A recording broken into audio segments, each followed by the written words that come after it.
Vitéz Gergő a következő versenyző. A pusztítóval.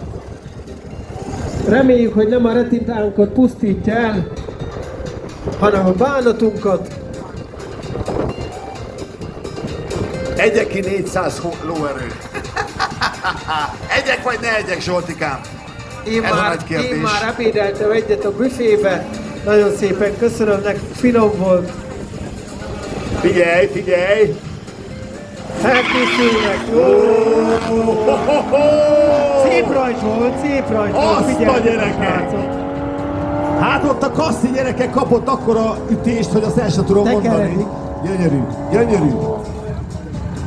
Jó ez.